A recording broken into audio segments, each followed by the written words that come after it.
D-Day, the 6th of June 1944, saw Allied forces invade northern France. Preceded by airborne drops conducted during the night, from dawn Allied forces landed on 5 beaches along the Normandy coast, codenamed from west to east: Utah, Omaha, Gould, Juno, and Sword. D-Day has grown in the popular imagination to be seen as one large operation, with the airborne operations often being spoken about in the same breath as landings from the sea, which are also spoken about alongside Operation Overlord. It is worth noting, however, that the Normandy landings were not one operation, but instead were composed of a multitude of operations. Operation Overlord was the codename given by the Allies to the Battle for Normandy, which began on the 6th of June 1944 with the landings on the Normandy coast. Operation Overlord would last for 2 months, 3 weeks, and 3 days, ending on the 30th of August 1944. Operation Bodyguard was the codename given to the Allied deception strategy prior to the invasion of northwest Europe. The name Bodyguard was taken from a comment made by British Prime Minister Winston Churchill to the Soviet leader Joseph Stalin, when the former said, "In wartime, the truth is so precious that she should always be attended to by a bodyguard of lies." Operation Bodyguard set out the overall stratagem for misleading the German High Command as to the time and place of the invasion. Operation Bodyguard in itself had a number of subsidiary operations. Arguably the most famous operations within Operation Bodyguard was Operation Fortitude, which itself was comprised of 2 parts, Fortitude North and Fortitude South. While an invasion of France was the most logical choice for an invasion into mainland Europe, Operation Fortitude focused on creating invasion threats from Britain to various parts of Europe. Fortitude North was staged out of Scotland and implied that the Allies were intending to launch an invasion of German-occupied Norway. Fortitude South, meanwhile, aimed to create confusion as to where the Allies would land in mainland Europe. One principal element of Fortitude South involved the creation of inflatable tanks, fake aircraft, and landing craft, along with the creation of the fictitious 1st United States Army Group, or FUSAG, which, the operation indicated, was preparing to launch an invasion of the Pas-de-Calais. Operation Grapham was a political deception operation which was intended to imply that the Allies were building ties with Sweden. Operation Grapham was conducted in support of Fortitude North. Operation Royal Flush built upon the approach of Operation Grapham and the threat to Norway. Operation Royal Flush saw Allied ambassadors in neutral Sweden, Spain, and Turkey make political overtures to the neutral countries and requested that the Germans be denied access to their respective countries following an Allied invasion, whilst requesting the use of facilities such as ports, the transit of territorial waters in support of their own invasion efforts, and other logistical requirements.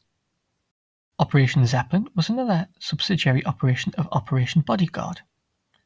Operation Zeppelin sought to tie down German forces in the Mediterranean by threatening an invasion of the Balkans. Operation Copperhead was a deception operation aimed to deceive the Germans as to the whereabouts of General Montgomery.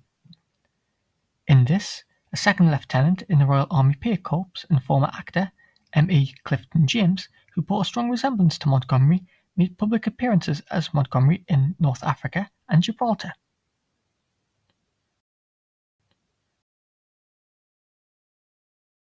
On the 6th of June 1944, the Allies invaded northern France. The invasion itself encompassed many operations.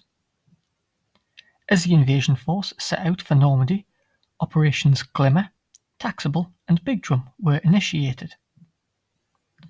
Operations Glimmer and Taxable were very similar operations, conducted during the early hours of the 6th of June. Taxable saw Lancaster bombers of 617 Squadron, the Dam Busters, drop window or magnetic strips of foil in progressive patterns to fool German radar into believing that an invasion force was approaching Cap d'Anfar. 617 Squadron was supported by launchers which towed radar-reflecting balloons, which helped to give the impression of a fleet approaching the coast. Operation Glimmer saw short Stirling bombers of 218 Gold Coast Squadron, supported by launchers, fly a similar operation to 617 Squadron. 218 Squadron also released Window to create the impression of an invasion fleet, this time approaching the Pas de Calais. Operation Big Drum was to act as a distraction on the western flank of the invasion front, with harbour defence motor launchers operating radar jamming equipment in an effort to blind German radar.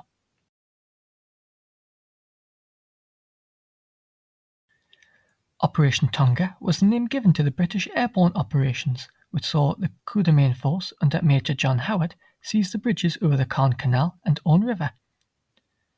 It also saw men of the 6th Airborne Division destroy several bridges which spanned the River Dives, located near the towns of Varaville, Robenholm, Bayeux, and Traun, with the final element of Operation Tonga seeing the 9th Parachute Battalion destroy the guns at the Merville Battery, which posed a threat to the landing forces coming ashore on Sword.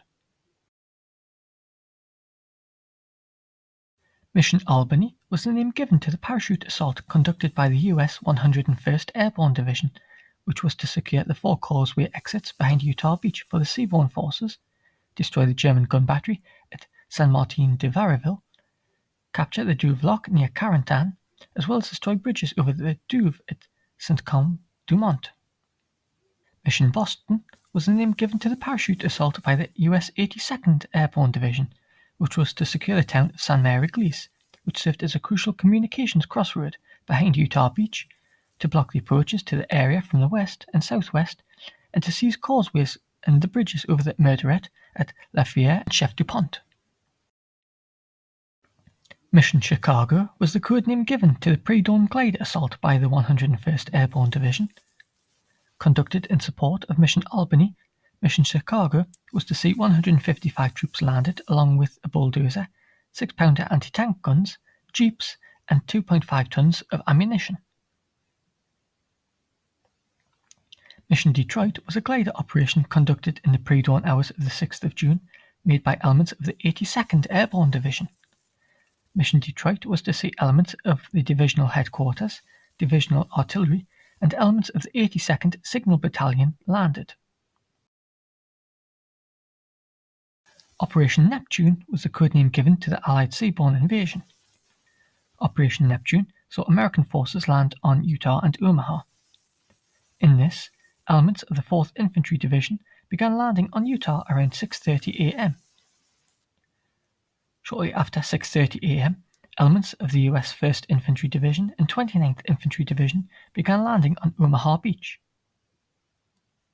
The American seaborne assault also saw the US 2nd Ranger Battalion scale the cliffs and assault the German gun battery atop Point du Hoc.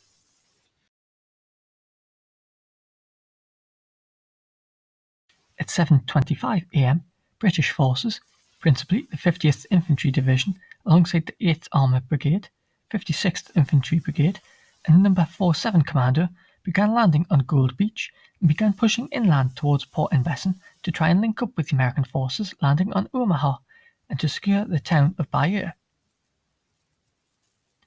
Around the same time, the Canadian 3rd Infantry Division and 2nd Armoured Brigade began landing on Juno Beach, and by the end of the day would have pushed 7 miles inland. At 7:30 a.m., the British 3rd Division, along with the 27th Armoured Brigade and the 1st and 4th Special Service Brigades, landed on Sword.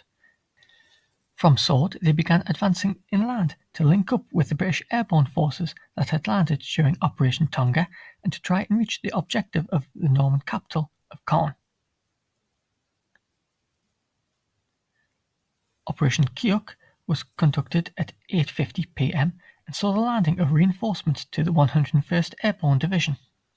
Operation Mallard was a codename given to a British glider resupply mission which occurred at 9 p.m. on the 6th of June and saw 256 gliders carrying the remaining men and equipment of the 6th Airborne Division to Normandy.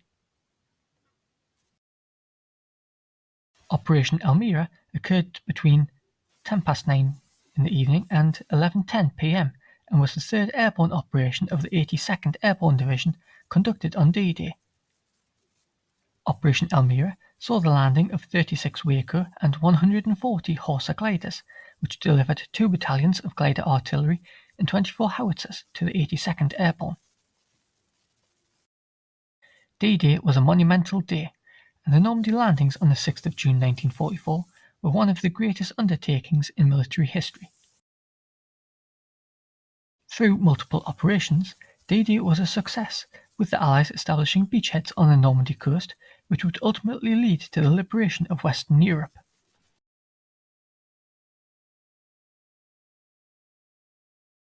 Many thanks for watching. Please subscribe for more updates, like and share. You can also help to support the channel at Patreon. Details are in the description box below.